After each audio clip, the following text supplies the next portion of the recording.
नमस्कार, जय हिंद। स्वागत है आप सभी का यूपी रेगुलर क्लासेस की इस ऑनलाइन प्लेटफॉर्म पे। तो जैसा कि आपको पता है कि उत्तर प्रदेश पुलिस कांस्टेबल का जो री एग्ज़ाम है उसकी ऑफिशियल डेट आ चुकी है। ठीक है, अगस्त लास्ट में आपका एग्जाम है। तो उसके संबंध में जो जीके जीएस का पोर्शन है उसके लिए क्या करना है, तो मैं आज क्या करने वाला हूँ कि 17 फरवरी के सेकेंड शिफ्ट के जितने पेपर हुए थे, चाहे 17 फरवरी का हो दोनों शिफ्ट, 18 फरवरी के दोनों शिफ्ट, तो दोनों शिफ्ट के मैं जीएस और हिंदी का चैप्टर अभी करवा रहा हूँ, प्रैक्टिस करवा रहा हूँ। ठीक है, आज 17 फरवरी का सेकंड शिफ्ट का हम लोग जीके जीएस में जितने भी क्वेश्चन पूछे गए हैं उनको सॉल्व करेंगे। और ये एक तरीके का एक प्रैक्टिस सेट है और इससे आपको पता लगेगा कि हाँ, यूपी पुलिस का जो लेटेस्ट पैटर्न है वो क्या है। ठीक है, क्योंकि जो पेपर होने वाला है वो उसी पैटर्न पे होगा जिस पैटर्न पे हुआ था। तो लेटेस्ट पैटर्न है तो इसके अनुसार हमें पता लगेगा कि हाँ, किस पोर्शन से कैसे कैसे क्वेश्चन आए थे। ठीक, तो चलिए शुरुआत करते हैं इस सेशन की। चैनल पे नए हैं सब्सक्राइब, इस वीडियो को लाइक और शेयर जरूर कर दीजिएगा। तो पहला क्वेश्चन आपके स्क्रीन पर ये रहा और बताना है इसका उत्तर। बहुत ही प्यारा क्वेश्चन है और पढ़ेंगे इसको। क्या लिखा है, निम्नलिखित में से किसमें लैक्टिक एसिड होता है। तो ये क्वेश्चन है साइंस का और साइंस में भी सबसे ज्यादा बायोलॉजी का पोर्शन आता है, तो ये भी क्वेश्चन बायोलॉजी का है। हमसे पूछा गया है कि लैक्टिक एसिड किसमें होता है। मैंने आपको बायोलॉजी वाले क्वेश्चन में, बायोलॉजी वाला जब चैप्टर लिया था उसमें दूध के बारे में बताया था कि दूध में कौन सा एसिड होता है, दूध में सुक्रोज कौन सा होता है, दूध में विटामिन कौन सा होता है, दूध को मापने का यंत्र, दूध का वसा मापने का यंत्र, है ना, ये सभी कुछ बताया था। तो अब दूध से बनने वाली, देखो दूध में जो एसिड होता है ना वो होता है लैक्टिक एसिड। Lactic acid. अब दूध से अगर कुछ भी बन रहा है, चाहे वो दही हो, पनीर हो, मक्खन हो, कुछ भी हो, तो उन सभी में भी कौन सा एसिड होगा, लैक्टिक एसिड। तो इस वजह से option B is the right.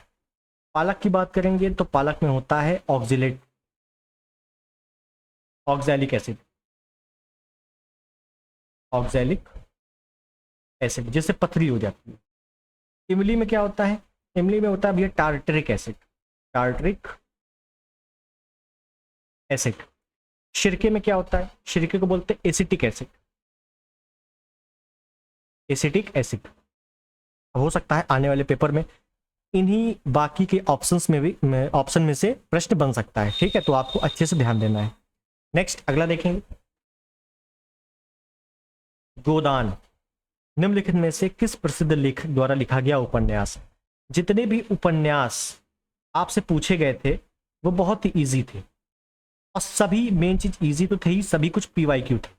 मतलब अगर आपने प्रीवियस ईयर पेपर ही केवल सॉल्व किया है, ज्यादा नहीं पढ़ा है, तब आप आराम से कर सकते थे। और गोदान गबन ये सभी को पता है किसकी है भैया, मुंशी प्रेमचंद्र।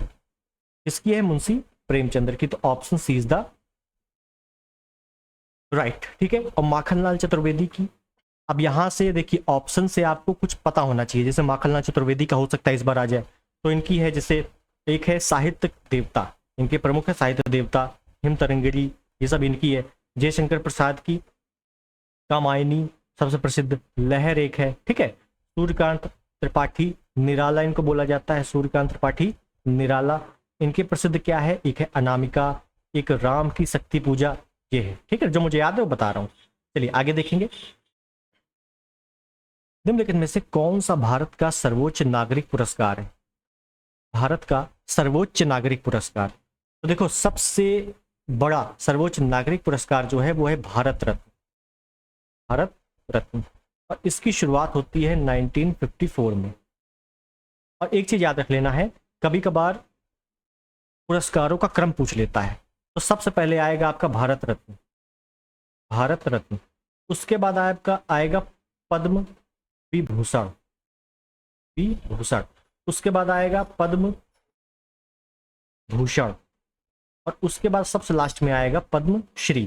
तभी आपने देखा होगा पद्मश्री कई बहुत ज्यादा लोगों को मिल जाता है, उसके बाद सबसे कम लोगों को पद्म भूषण, उसके बाद और कम लोगों को पद्म विभूषण, और उसके बाद सबसे कम लोगों को भारत रत्न। ठीक है, तो ये क्रम आपको अच्छे से ध्यान रखना है। ऑप्शन भी यहाँ पर बिल्कुल सही है। नेक्स्ट, निम्नलिखित में से किस दिन को भारत में संविधान दिवस के रूप में जाना जाता है। और ये तो मैंने मल्टीपल टाइम मैंने ही कराया है आप पॉलिटी वाले सेशन में कि संविधान दिवस के रूप में किसे जाना जाता है। तो देखो संविधान दिवस किस दिवस को कहा जाता है, 26 नवंबर को संविधान दिवस मनाया जाता है। 26 नवंबर 1949 भारत का जो संविधान था वो पूरी तरीके से बन के रेडी था, पूरी तरीके से। और इसी समय अर्धसंघीय संविधान लागू हुआ था। अर्धसंघीय संविधान लागू हुआ था। अब पूरा संविधान कब लागू हुआ था? तो 26 जनवरी 1950 को। ठीक है, तो ये आपको ध्यान रखना है अच्छे तरीके से। नेक्स्ट, साइबर क्राइम की शिकायत दर्ज कराने के लिए हेल्पलाइन नंबर क्या है? तो अगर साइबर क्राइम में किसी के साथ ठगी हो जाती है ऑनलाइन, तो उसके लिए अगर शिकायत दर्ज करानी है तो कौन सा हेल्पलाइन नंबर है? तो हेल्पलाइन नंबर के हिसाब से अगर मैं बताऊं, हेल्पलाइन नंबर, तो 4 शिफ्ट हुए थे आप, चारों शिफ्ट में आपका कोई ना कोई नंबर पूछा गया था। ठीक है, तो मतलब ये इंपॉर्टेंट है कि अगर आपका पहला शिफ्ट या दूसरे शिफ्ट में कुछ पूछा जा रहा है कंटिन्यू, तो उसको आगे आपको ध्यान दे देना है। अगर आपका 6वें या 7वें या उसके बाद तीसरे चौथे से आगे के शिफ्ट में पेपर है, तो आपको पहला और दूसरा शिफ्ट अच्छे से देखना भी है। हुआ यही था। 17 फरवरी के फर्स्ट शिफ्ट में आपका एक हेल्पलाइन नंबर पूछा गया, सेकंड में एक हेल्पलाइन नंबर पूछा गया, तो जाहिर सी बात है थर्ड फोर्थ में हेल्पलाइन नंबर आने की पूरी उम्मीद रहती है, जो कि आया भी था। तो यहाँ पर साइबर क्राइम वाला है 1930, नंबर याद रखना है 1930, ऑप्शन इज द राइट।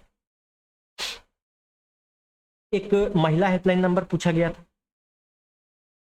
महिला हेल्पलाइन नंबर, ये क्या था? ये था 1090। क्या है? 1090।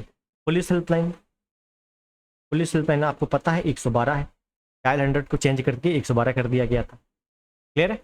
नेक्स्ट, अगला देखें। गुड़ी पड़वा निम्नलिखित में से किस राज्य का वसंत समय का त्योहार है? गुड़ी पड़वा, तो गुड़ी पड़वा भैया ये कहाँ का है? ये है Maharashtra, option D is the right. ठीक है, सिंपल स्टैटिक प्रश्न था। और गुड़ी पड़वा नॉर्मली महाराष्ट्र का, ये आप लोग देखे भी होंगे मराठी फिल्मों वगैरह में। ठीक है, नेक्स्ट। दशकीय जनगणना कराने की जिम्मेदारी निम्नलिखित में से किस मंत्रालय पर है? दशकीय जनगणना आपको पता है कि हर 10 वर्ष में 10 साल में जनगणना होती है। तो जनगणना कौन मंत्रालय, कौन सा मंत्रालय कराता है या किस मंत्रालय के अंतर्गत आता है जनगणना? तो ये भैया ये आता है गृह मंत्रालय, होम मिनिस्ट्री के अंतर्गत। Option C is the right. ठीक है, बहुत अच्छे से ध्यान रखना है। और जनगणना अधिकारी कौन होता है? तो जनगणना आयुक्त, ये भी आपसे पूछा गया था दूसरे शिफ्ट में। ठीक, नेक्स्ट। राष्ट्रीय मानवाधिकार आयोग का मुख्यालय निम्नलिखित में से कहां पर स्थित है? राष्ट्रीय मानवाधिकार आयोग का मुख्यालय कहां पर स्थित है, यह पूछा गया है हमसे। तो देखिए, इसका मुख्यालय है आपका नई दिल्ली, राजधानी नई Delhi, option is the right. और मानवाधिकार आयोग की बात करूं तो एक अधिनियम आता है 1993, तो उसके तहत इसकी जो स्थापना होती है, स्थापना वो होती है 1993 में। तो ये आपको ध्यान रखना है कि 1993 में इसकी स्थापना हुई थी मानवाधिकार आयोग, और इसका हेडक्वार्टर कहाँ पे है? नई दिल्ली में है। क्लियर है? नेक्स्ट। भारत का सबसे बड़ा अंतर विभागीय अभिसरण कार्यक्रम ऑपरेशन कायाकल्प निम्नलिखित में से किस राज्य सरकार द्वारा शुरू किया गया था? हालांकि ये करंट का क्वेश्चन है, करंट अफेयर का, अब पुराना करंट अब आपको पढ़ना भी नहीं है, तो मैं इसमें बता देता हूँ। इसका आंसर जो है वो है आपका उत्तर प्रदेश। क्या भैया? उत्तर प्रदेश। अगर आपको थोड़ा बहुत याद हो, उत्तर प्रदेश का मामला है, और इसकी शुरुआत 2019 में हुई थी। ठीक है, 2019 में ऑपरेशन कायाकल्प। नेक्स्ट, उत्तर प्रदेश पुलिस की टैगलाइन क्या है? Most important question. यूपी का पेपर देने जा रहे हो, यूपी पुलिस का, तो इसको तो पता ही होना चाहिए कि उत्तर प्रदेश की जो टैगलाइन है, यूपी पुलिस की टैगलाइन है, वो क्या है? सुरक्षा आपकी, संकल्प हमारा। Option D is the right. जैसे LIC, LIC की टैगलाइन क्या है? जीवन के साथ भी जीवन के बाद, है ना? तो टीवी में आता रहता है ऐड, और LIC वाला भी कई बार पूछा जा चुका है। जैसे उसके बाद, हाँ, तो ये दोनों आपको ध्यान रखना है। क्लियर है? LIC वाला और यूपी पुलिस वाला। नेक्स्ट, आर्यभट्ट प्रेक्षण विज्ञान अनुसंधान संस्थान उत्तराखंड राज्य के निम्नलिखित में से किस जिले में स्थित है? अच्छा क्वेश्चन है, और यहां हमसे पूछा गया है कि आर्यभट्ट प्रेक्षण विज्ञान अनुसंधान संस्थान उत्तराखंड में तो है, चलो ठीक है, लेकिन किस जिले में है? तो थोड़ा डिटेल में पूछा गया है, तो याद रखना है ये आपका नैनीताल में है। कहाँ भैया? Nainital. Option is the right. Clear है? नेक्स्ट, G20 का पूरा नाम क्या है? पूरा नाम क्या है?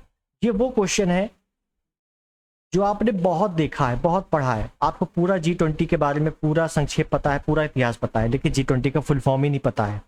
ठीक है, तो जो भी आप पढ़ेंगे पूरा पढ़ेंगे, ये आप समझ के चलिए, आएगा उसी में से सब कुछ। ठीक है, ज्यादा पढ़ने से कभी सिलेक्शन नहीं होगा, कम पढ़िए लेकिन रिवीजन करिए, बहुत ज्यादा रिवीजन, तभी आपका सिलेक्शन हो पाएगा। आपको लगेगा कि यार कितना रिवीजन करें, याद तो है, फिर से रिवीजन कीजिए, दूसरी बार, तीसरी बार, छठवीं बार। ठीक है, रिवीजन ही आपको नैया पार कराएगा। तो खैर, G20 का पूरा नाम क्या है? तो group of 20, option B, group of 20, option B is the right. Next, संयुक्त राज्य अमेरिका में स्थित ग्रांड कैनियन निम्नलिखित में से किस नदी द्वारा निर्मित किया गया था? तो मैंने आपको विश्व की जब नदियां बताई थी, विश्व की नदियां, मैंने एक टॉपिक पढ़ाया था, थोड़ा पहले पढ़ाया था, अभी हाल ही में नहीं है, तो उसमें मैंने बताया था कि ग्रेट कैनियन एक आकृति होती है। ये क्या होता है? आकृति। और ये एक नदी द्वारा बनती है। कैसी आकृति होती है? आई के आकार का आकृति होती है। ठीक है, और ये कौन सी नदी बनाती है? तो ये बनाती है कोलोराडो नदी, ऑप्शन डी, कोलोराडो नदी। ठीक है ना, तो संयुक्त राज्य अमेरिका की है कोलोराडो नदी, इसके द्वारा ग्रेट कैनियन या ग्रांड कैनियन आकृति बनती है। ग्रांड कैनियन आकृति का मतलब है गार्ज बनता है, बस गड्ढा टाइप, और ये कैलिफोर्निया में गिरती है नदी। ठीक है, कैलिफोर्निया की खाड़ी में। नेक्स्ट, भारत के राष्ट्रव्यापी जीएसटी का विचार सबसे पहले निम्नलिखित में से किसके द्वारा प्रस्तावित किया गया था? जीएसटी का विचार किसके द्वारा प्रस्तावित किया गया था? तो याद रखना है Kelkar force, Kelkar, option B. सबसे पहले किसके द्वारा प्रस्तावित था जीएसटी? केलकर टास्क फोर्स के द्वारा। अगला है नेक्स्ट। अच्छा, अगर रेखा समिति की बात कर लो तो रेखा समिति की एक सिफारिश थी अप्रत्यक्ष कर। जीएसटी के बारे में नहीं बताया था, अप्रत्यक्ष कर के बारे में बताया था। ठीक है, और रंगराज समिति, रंगराजन समिति, ये भी काफी आ गया है। पेट्रोलियम उत्पादों पर शुल्क लगाया जाए, इन्होंने ये बताया था। हालांकि आपको केवल इतना याद रखना है जीएसटी वाला पोर्शन। ठीक है, तो बाकी स्टैटिक वाले में मैं खुद ही बताऊंगा आपको। नेक्स्ट, भारत का निम्नलिखित में से कौन सा पड़ोसी देश भारत के साथ भूमि सीमा साझा नहीं करता है?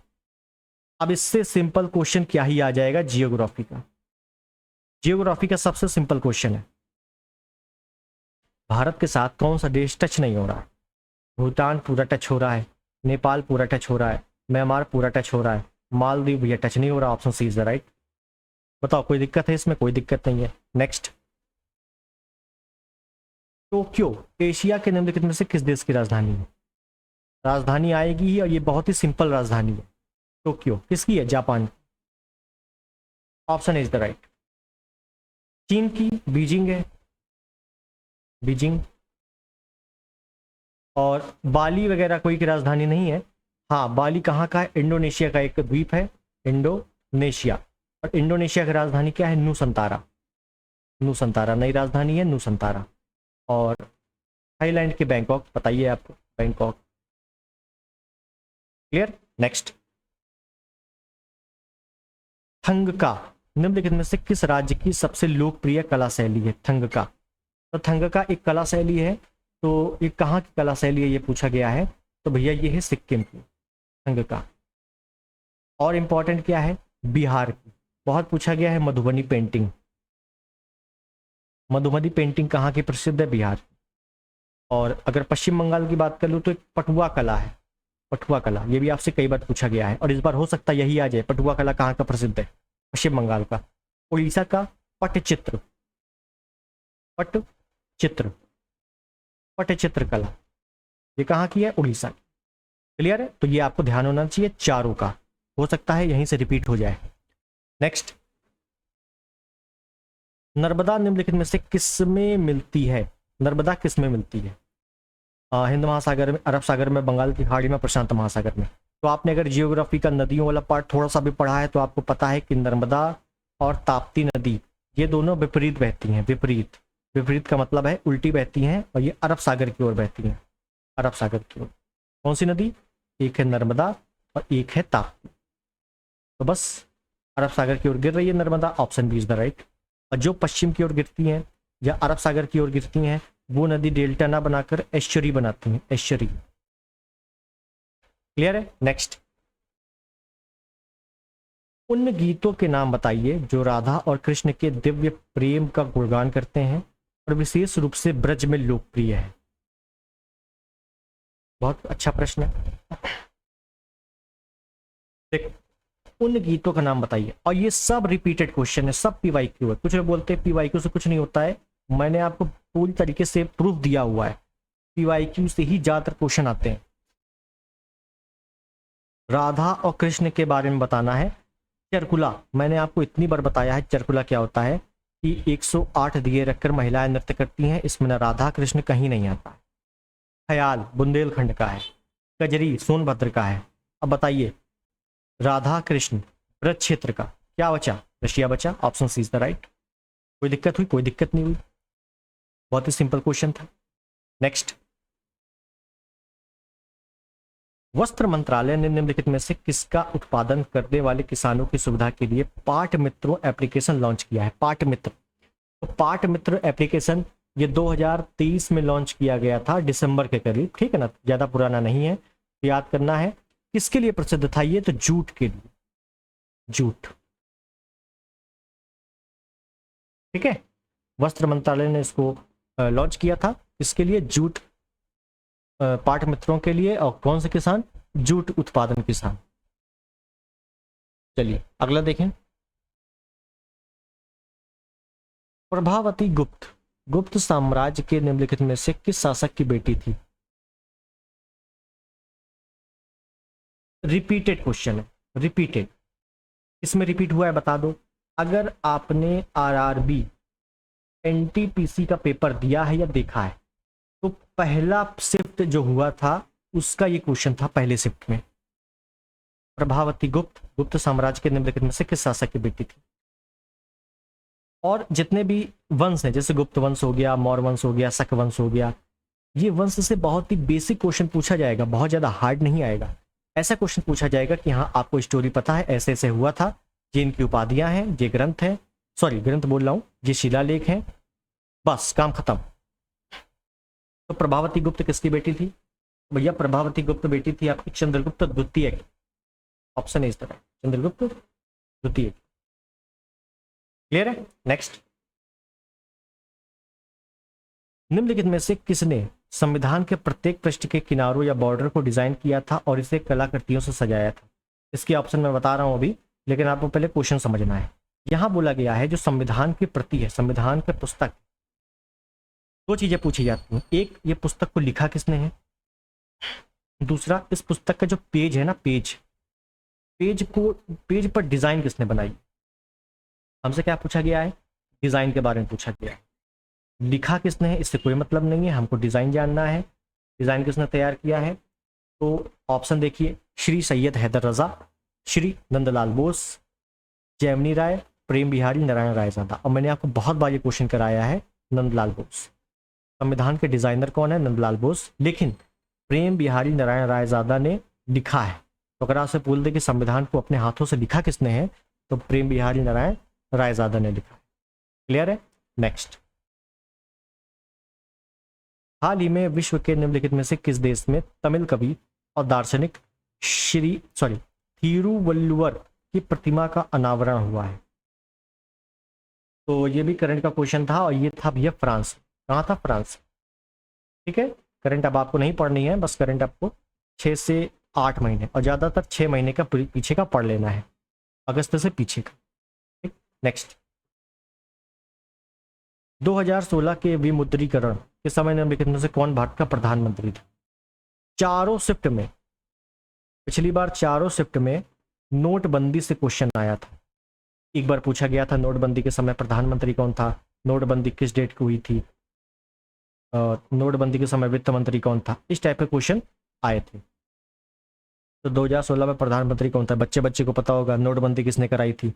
मोदी जी ने कराई थी। Option B is the right. Clear है? नेक्स्ट,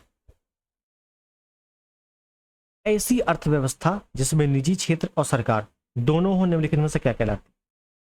इकोनॉमिक्स, इकोनॉमिक्स से क्वेश्चन है और बहुत ही इजी क्वेश्चन है, बहुत ही इजी क्वेश्चन।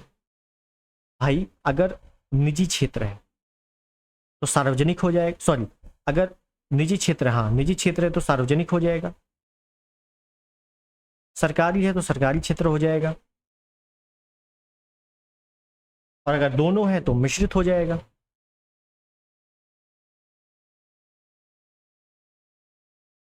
सॉरी मैंने उल्टा कह दिया शायद, है ना, सार्वजनिक इधर नहीं हो, सार्वजनिक इधर हो,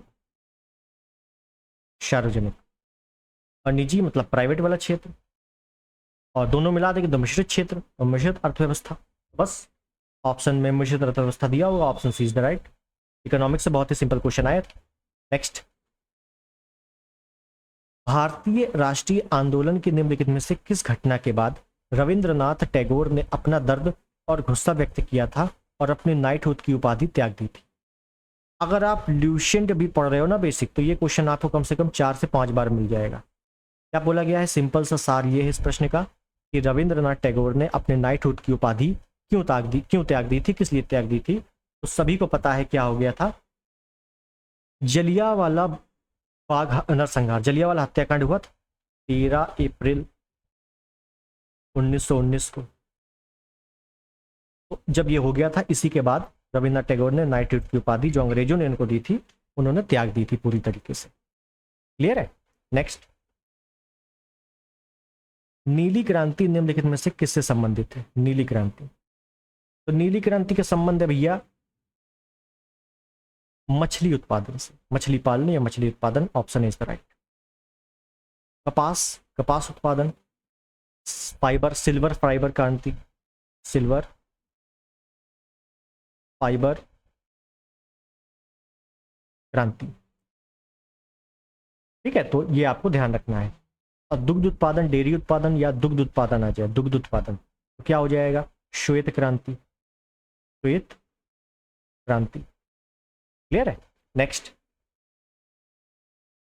निम्नलिखित में से कौन टाटा स्टील लिमिटेड के संस्थापक थे? तो बताओ किसको नहीं पता? जमशेद जी टाटा, जमशेदपुर। स्थापना कब हुई थी? 1907 में इन्होंने स्थापना की थी टाटा कंपनी की। ठीक है, नेक्स्ट, निम्नलिखित में से किस एप्लीकेशन का उद्देश्य नागरिक के डिजिटल दस्तावेज वॉलेट में प्रमाणिक डिजिटल दस्तावेजों तक पहुंच प्रदान करके नागरिकों का डिजिटल सशक्तिकरण करना है? तो कुल मिला के ओवरऑल एक बार शांति से पढ़ेंगे कि निम्नलिखित में से किस एप्लीकेशन का उद्देश्य, मतलब एक एप्लीकेशन है वो बताना है, और उसका उद्देश्य क्या है कि डिजिटल दस्तावेज वॉलेट में, मतलब दस्तावेज वॉलेट का मतलब है, वॉलेट मतलब क्या होता है? पर्स, दस्तावेज मतलब हमारे डॉक्यूमेंट में प्रमाणिक डिजिटल दस्तावेज तक पहुंच प्रदान करके नागरिकों का डिजिटल सशक्तिकरण करना है। मतलब जो भी हमारे डॉक्यूमेंट हैं उनका डिजिटल तरीके से, वॉलेट मतलब जेब में रख लेना। भैया डिजी लॉकर आपके मोबाइल में ऑलरेडी होगा, डिजी लॉकर, और नहीं है डाउनलोड कर लेना। इसमें आप अपने आधार कार्ड है, पैन कार्ड है, हाई स्कूल की, इंटर की, ग्रेजुएशन की सभी मार्कशीट इसमें आप स्टोर कर सकते हो, और बिल्कुल ओरिजिनल होता है, कोई दिक्कत नहीं होती, डिजी लॉकर। ठीक है, तो ये सरकार का एक कदम था ये। ठीक, नेक्स्ट, हाल ही में उत्तर प्रदेश के निम्नलिखित में से किस जिले में प्रथम पूर्ण बालिका सैनिक स्कूल का उद्घाटन किया गया? तो काफ़ी इजी था, काफ़ी चर्चा में भी रहा था। ये यूपी का है पहली चीज, और ये है Mathura, option B is the right, Mathura में। और ये उद्घाटन कब हुआ था सैनिक स्कूल? तो ये हुआ था 2 जनवरी 2024 को, तो 2024 का ये लेटेस्ट का ये। नेक्स्ट, निम्नलिखित में से किस बैंक ने रुपे नेटवर्क पर भारत का पहला कॉर्पोरेट क्रेडिट कार्ड लॉन्च किया है? क्या किया है? भारत का पहला कॉर्पोरेट क्रेडिट कार्ड लॉन्च किया है। तो करंट अफेयर का क्वेश्चन है, उस समय जिसने भी किया हो आपको याद रखना चाहिए। और इसका ऑप्शन जो है IndusInd bank, option C is the right. ये भी इकोनॉमिक्स से संबंधित क्वेश्चन है, हालांकि करंट बेस है। ठीक है, करंट बेस है, टेंशन नहीं लेना है। करंट अफेयर अगर आप लोग पढ़ रहे हो तो आना उसी से। नेक्स्ट, यायात्सो भारत के निम्नलिखित में से किस राज्य या केंद्र शासित प्रदेश में पहला जैव विविधता विरासत स्थल है? यायात्सो तो कहाँ का है यायात्सो? ये है लद्दाख, याद रखना है भैया, लद्दाख का है। ठीक, नेक्स्ट। उत्तर प्रदेश राजस्व संहिता 2006 के अनुसार राज्य सरकार प्रत्येक जिले में कितने कलेक्टर, इसमें सहायक या अतिरिक्त कलेक्टर शामिल नहीं है, नियुक्त करेगी? मतलब एक जिले में मैक्सिमम कितने कलेक्टर हो सकते हैं, ये पूछा गया है। तो भाई अब ये तो एक ही मतलब बेसिक क्वेश्चन है भाई, सभी लोग जानते हैं कि एक डायलॉग चलता है कि जिले का राजा कौन, कलेक्टर। तो भैया एक ही तो राजा होगा, option B is the right, एक ही होता है भैया 2006 संहिता के अनुसार। ठीक है, नेक्स्ट। वर्तमान में इलाहाबाद उच्च न्यायालय, इलाहाबाद हाईकोर्ट में न्यायाधीशों की स्वीकृत संख्या कितनी है, मतलब कितने मैक्सिमम नियुक्त हो सकते हैं? तो इलाहाबाद हाईकोर्ट बहुत अच्छे से याद रखना है, 1866 में इसकी स्थापना होती है और इसमें जो मैक्सिमम जज हैं वो 160 हो सकते हैं, option A is the right. हालांकि 160 आज तक हुए नहीं है, होते नहीं है, लगभग पूरी वैकेंसी कभी फिल नहीं होती, आपको पता ही है, चाहे वो सरकारी हो चाहे जो हो। तो 160 मैक्सिमम हो सकता है। Clear, next. भारत की स्वतंत्रता के बाद उत्तर प्रदेश राज्य के पहले मुख्यमंत्री निम्नलिखित में से कौन थे? मैंने कल के मैंने यूपी स्पेशल की क्लास ऑलरेडी चल रही है, तो कल के यूपी स्पेशल में मैंने आपको ये वाला क्वेश्चन कराया था, पहले मुख्यमंत्री कौन थे? बहुत ही बेसिक क्वेश्चन है, सबको पता होगा, Govind Vallabh Pant, option B is the right. Next. हाँ, ये क्या बोला गया है क्वेश्चन कि निम्नलिखित में से कौन सी एक व्यापक और दूरदर्शी पहल है जिसका उद्देश्य उत्तर प्रदेश राज्य में महिलाओं को सुरक्षा, सलामती और आत्मनिर्भरता के लिए सशक्त बनाना है? तो इस पहल का नाम क्या है? तो मिशन शक्ति। क्या नाम है भैया? मिशन शक्ति। 2021-22 में इसको लॉन्च किया गया था। ठीक है, तो याद रखना है मिशन शक्ति। अगला प्रश्न, नेक्स्ट। उत्तर प्रदेश राज्य की सीमा निम्नलिखित में से किस राज्य की सीमा को नहीं छूती है? अब यूपी का पेपर देने जा रहे हो तो ये क्वेश्चन आपके लिए हलवा होना चाहिए। भैया यूपी से उत्तराखंड टच हो रहा है, बिल्कुल हो रहा है। हरियाणा टच हो रहा है, बिल्कुल हो रहा है। बिहार टच हो रहा है, बिल्कुल हो रहा है। भैया तेलंगाना टच नहीं होता है, option B is the right. Uttarakhand से और हरियाणा से बिहार के यूपी के कौन कौन से जिले टच होते हैं, पूरा यूपी का बॉर्डर पता होना चाहिए आपको। ठीक है, चलिए नेक्स्ट। क्या बोला गया है? दक्षिण भारत की सबसे ऊंची चोटी अनैमुडी जो निम्नलिखित किस पर्वत पर स्थित है, यह पूछा गया। देखिए ये क्वेश्चन थोड़ा सा कंट्रोवर्सी में मैं लेऊंगा, कंट्रोवर्सी में क्यों? क्योंकि आप देखिए बोला गया है दक्षिण भारत की सबसे ऊंची चोटी है अनैमुडी, बिल्कुल सही है, जो निम्नलिखित में से किस पर्वत श्रृंखला में स्थित है? तो देखिए इसमें आप ऑप्शन से करोगे, ऑप्शन से, और अगर ऑप्शन न दिया हो तो मैं करूंगा अनैमुडी की सबसे ऊंची, सॉरी अन्नामलाई पहाड़ी है, अन्नामलाई की सबसे ऊंची चोटी है अनैमुडी, 2696 मीटर इसकी ऊंचाई। ठीक है, अब चूंकि अनैमुडी ऑप्शन में नहीं है तो हम लोग क्या करेंगे, उसी के इर्द गिर्द की पहाड़ी, विंध्यन होगा नहीं, बालाघाट महाराष्ट्र में, बेलीकोंडा नहीं होगा, ये पूर्वी घाट की है, नीलगिरी की पहाड़ियां, Nilgiri, option A is the right. क्यों ए क्यों किया? ऑप्शन के अकॉर्डिंग, क्योंकि ऑप्शन में अन्नामलाई नहीं है, तो नियरेस्ट जैसे मैथ में होता नहीं है नियरेस्ट 9.923 ऐसे होता है तो हम लोग 10 कर देते हैं, ठीक उसी प्रकार से नियरेस्ट अन्नामलाई नहीं दिया हुआ है तो नीलगिरी कर देंगे। लेकिन अगर आप अलग अलग मुझसे पूछोगे इंडिविजुअल नीलगिरी, तो नीलगिरी के बारे में बताऊंगा कि नीलगिरी की सबसे ऊंची चोटी है दोड़ा बेट्टा, 2637 मीटर इसकी ऊंचाई है, नीलगिरी की सबसे ऊंची चोटी। ठीक है, लेकिन कुछ क्वेश्चन ऑप्शन के बेसिस पर सॉल्व होते हैं जो कि ये वाला बिल्कुल लागू होता है। ठीक है, तो उसमें कोई भी कंफ्यूजन वाली बात नहीं है, आपको अगर डिटेल पता है तभी आप ये क्वेश्चन सॉल्व कर पाओगे। ठीक, वरना आप कंफ्यूज हो जाओगे कि मैंने तो अन्नामलाई की सबसे ऊंची चोटी अनैमुडी पढ़ी थी, ये नीलगिरी कैसे सही हो रहा है? ठीक है, तो बिल्कुल कंट्रोवर्सी नहीं करनी है, सही क्वेश्चन है, ऑप्शन के अकॉर्डिंग सॉल्व होगा।